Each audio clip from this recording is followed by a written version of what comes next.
everybody. In this video today we will talk about कि UPSC preparation class 10th और class 12th के immediately बाद शुरू करनी चाहिए कि नहीं। बेसिकली हम देखेंगे कि उसके क्या इफ़ेक्ट्स पड़ते हैं, क्योंकि अभी ऐसा मैंने ऑब्ज़र्व किया है। In fact I have also experienced it personally. बहुत ज़्यादा जल्दी भी अगर आप यूपीएससी की प्रिपरेशन चालू कर देते हैं तो उसके भी बहुत सारे डिसएडवांटेजेस इफ़ेक्ट्स होते हैं। उसके पहले हम डिस्क्लेमर देख लेते हैं। These talks are entirely based on personal experience and observations. You listen, you learn, you accept, you deny is your final choice. These talks are purely meant for more good of more people. Exceptions always exist and they do not have to take these talks otherwise. Your views and comments, both appreciative and critical, are highly welcomed. Thank you. So we'll start with the topic कि अभी बहुत ज़्यादा popular ये trends चल रहे हैं कि क्या होता है, बच्चे ऐसा सोचते हैं कि हम क्लास 10th के बाद ही कोर्सेज ज्वाइन कर लेते हैं, क्लास 12th के बाद ही कोर्सेज ज्वाइन कर लेते हैं and they get easily influenced by the advertisements of different coaching institutes. बहुत सारी बड़ी बड़ी कोचिंग इंस्टीट्यूट्स भी है जो फाउंडेशन कोर्सेज लॉन्च करते हैं, 3 year course, 5 year course, but basically वो आइडियल नहीं होता है। Okay, not everybody who get enrolled in 3 year course और 5 year course they are able to clear UPSC. In fact इतनी ज़्यादा जल्दी स्टार्ट करने से और बाय चांस अगर रिज़ल्ट फेवरेबल नहीं होता तो वो हमें बहुत ज़्यादा अफेक्ट करता है, और mentally, okay, academically, your career is very much affected. Okay, if you understand, I'll try to tell you what happens.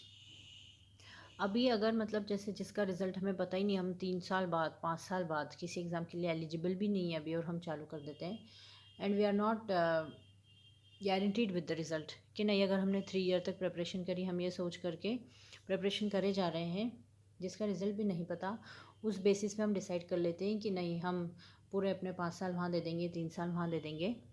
So after जब एग्ज़ाम होता है और अगर आप जैसा सोचते हैं वैसा रिज़ल्ट नहीं आता तो it negatively impact your brain functioning as well as your thoughts. एक टाइप से आप डिप्रेशन की और एक आपका दरवाज़ा खुल जाता है। मैं आपको समझाने की कोशिश करती हूँ।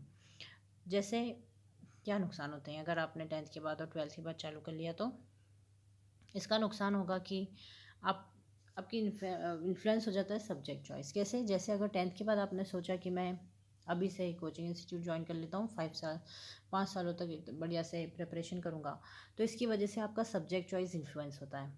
फॉर एग्जांपल, आप सोचेंगे कि अगर मुझे तो यूपीएससी ही करना है तो मैं आर्ट्स ले लेता हूँ, ठीक है। If you are interested in humanities, that is all together different subject, कि नहीं मुझे तो पढ़ना बड़ा अच्छा लगता है, history, economics, civics, but if you are taking humanities क्योंकि मुझे यूपीएससी देना है, then it is not very much helpful for you. Okay, and 11th and 12th standards are generally time to grow, to nurture yourself. But if you make a choice after 10th immediately, तो आप एक type से अपने आप को limit कर लेते हैं ना। You have various choices, but you limit yourself to one, and you do not try to experiment or explore other options, which is not a healthy option for current period. That is in such a competitive world when you have many dynamic options with you, but you limit yourself to one at such a young age. Afterwards, if you feel like changing the field also, but you do not have enough scope because you have chose a certain subject, है ना, और वो भी इसलिए क्योंकि मुझे UPSC करना था। I hope you understand. So basically what you should do is sincerely, joyfully, you should complete your school with favorite subject, 11 12 favorite subject, whatever you like. If you like biology, you like maths, you like commerce, whatever, you have to take part in all the activities. Okay, you don't have to just make yourself a bookworm जो पहले school में पढ़ रहा है, फिर जाकर के coaching में पढ़ रहा है, फिर खुद का ना स्कूल का ठीक से प्रिपेयर कर पा रहा है, ना कोचिंग का प्रिपेयर कर पा रहा है, your result also get affected. See, the person who is going through this can understand, और who has gone through this and now seeing this results can understand this. अगर आप लोग ऐसे हैं जिन्होंने अभी शुरू किया, तो you have a very great chance कि आप उसे भी चेंज कर सकते हैं। ओके, पीपल लाइक अस जो इसे सफ़र कर चुके हैं वो समझा सकता है. If you want, if you understand it, I will be very happy that I have helped someone to get out of the pit before they fell into it. So post 12th class में आपको क्या करना चाहिए, आपकी skills बढ़ानी चाहिए. Okay, you should focus on your personality development. Like you can learn any other extra language. Okay, you participate in, if you are a sports person, you like sports, then you should surely take part in all these sports competitions, जो भी आपका game है. ठीक है, holistic development पे ध्यान देना चाहिए. आपका स्पीकिंग स्किल्स कैसा है. Okay, your listening skills, your speaking skills, the way you present yourself, है ना, आपके थॉट्स कैसे बन रहे हैं. In fact this will also be helpful in UPSC. Okay, they also want people who are holistically developed. They do not want someone की जो सिर्फ पढ़ता रहा एग्जाम निकाल लिया. इंटरव्यू में they see your overall personality. But if you make choices like this कि 10th के बाद आपने सिर्फ पढ़ाई है, आप कुछ नहीं कर रहे क्योंकि आपको कोचिंग जाना था, आपको कोर्स कंप्लीट करना था, आपको सिलेबस कंप्लीट करना था, तो आपने ये पार्टिसिपेट नहीं किया, किसी में पार्टिसिपेट नहीं किया, आपका कोई सोशल गैदरिंग में ज़्यादा प्रेजेंस नहीं है, तो इससे क्या होता है, your personality get affected. You are not able to present yourself very well in front of people. So according to me, you should complete graduation with a scopeful subject. That is a subject which provide you many opportunities. By chance, if UPSC do not give you favorable result, so you do not get into a loop in a vicious circle कि अब तो मेरे पास कुछ करने को है ही नहीं, मैंने आर्ट्स ले लिया था, मैंने ह्यूमैनिटीज़ ले लिया था, मेरी इच्छा थी नहीं पढ़ने को, पर मैंने इसलिए ले लिया था क्योंकि मैं यूपीएससी करना चाहता था या करना चाहती थी. Okay, so I try to explain कि एक full fledged 1 year plan is much more better than long term 3 और 5 ईयर प्लान. इसकी वजह से आप फटीग बहुत ज़्यादा हो जाते हैं.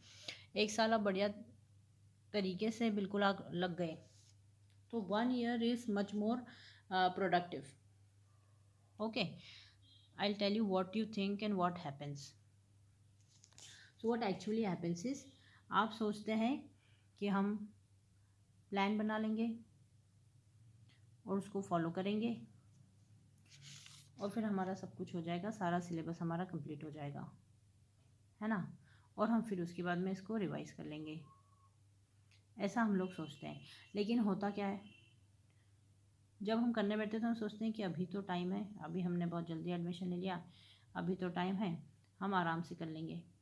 ठीक है, this happens. Then afterwards you सोच, वी थिंक दैट जमकर पढ़ाई करेंगे, जमकर 5 साल तक 3 साल तक पढ़ाई करेंगे, है ना, तो सारा सिलेबस अच्छे से कंप्लीट हो जाएगा. लेकिन होता क्या है कि जो आप प्लान बनाते हैं, it tend to gets delayed, it tends to get delayed. Okay, then you change. फिर आप बीच में फंस जाते हैं लूप में कि मैं स्कूल का पढूं, उसकी एग्ज़ाम्स भी है मेरे पास, कि मैं कोचिंग का पढूं, उसके टेस्ट है मेरे पास, तो मैं किसका पढूं. And finally you end up with nothing. फिर हम सोचते हैं कि अभी कोई मेरा अगले साल तो एग्ज़ाम है नहीं, तो मैं पहले एक ही सब्जेक्ट लेके चलता हूँ, और फिर आप पूरी ताकत इन 3 से 5 साल में लगा देते हैं. ठीक है, you give your all energy here. 3 to 5 years you give your all energy here. लेकिन बेसिकली फिर क्या होता है, जब आपका ईयर ऑफ अटेम्प्ट आता है, जब आपको अटेम्प्ट करनी है एग्ज़ाम, ठीक है, ईयर ऑफ अटेम्प्ट आता है, तो आप क्या करते हैं, उस टाइम पे you are already fatigue mentally as well as physically. आप सोचते हैं मैंने सब पढ़ लिया, लेकिन जो एनर्जी आपकी इमीडिएट लेवल पे यहाँ इमीडिएटली पहले लगनी चाहिए थी, वो उसके पहले ही ड्रेन आउट हो चुकी होती है ना. और अब you are not very sure that you will clear it in very first attempt. By chance if you get stuck in any of the stages, that is we have 3 stages, prelims, mains, and then you have a personality test. Okay, if you stuck in any one of this and you have to give a second attempt, okay, so till this time you are already drained out. So what I am suggesting is, what I suggest is that what you should do is complete your graduation, complete your graduation. Okay, then you should go with 1 year full fledged preparation. That is, this time you do not have to get distracted by any of the social media. You do not participate in family events much because you have limited time. So in this limited time, due to time pressure, you will give your best. When you have more time, you do not produce as much as good results. When you have less time and you give your best. I hope you understand. Okay, so what should we do is we should go with full fledged 1 year preparation, then this lethargic 3 to 5 year preparation. So I must say that I'll give you a little thought that UPSC is greatly designed for choosing best of us, okay, but nobody is less if not able to clear it. लेकिन क्या होता है, अगर आपने आपके choices को पहले ही limit कर दिया तो आप you can not change field.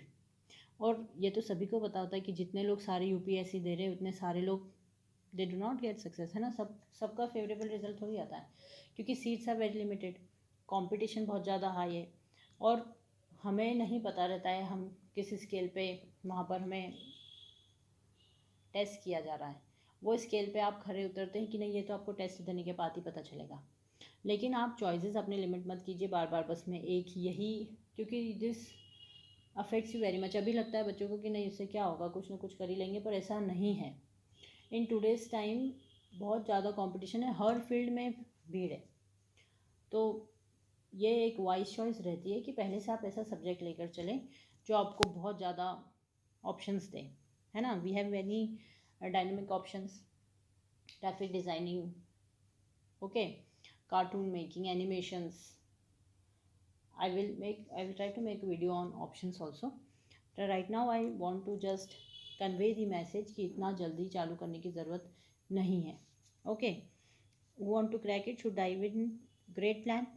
Okay, full of confidence, है ना. कॉन्फिडेंस भी अपना लो हो जाता है जब 3 से 5 साल आप अपने आप को बिल्कुल बंद ही कर लेते हो कि कहीं नहीं जा रहे हम तो बिल्कुल 3 साल पढ़ेंगे 5 साल पढ़ेंगे. आप किसी एक्टिविटी में पार्टिसिपेट नहीं करते, को करिकुलर एक्टिविटी में पार्टिसिपेट नहीं करते, और फिर जब आप एग्ज़ाम देने जाते हैं, हो गया आपका, और फिर पर्सनैलिटी डेवलपमेंट वाले टेस्ट में जाते हैं तो आपका कॉन्फिडेंस बहुत लिमिट हो जाता है कि मुझे तो ये भी नहीं किया मैंने, तो वो भी नहीं किया, मैं सिर्फ पढ़ता ही रहा, तो मैं अपने डेफ फॉर्म में क्या भरूँ.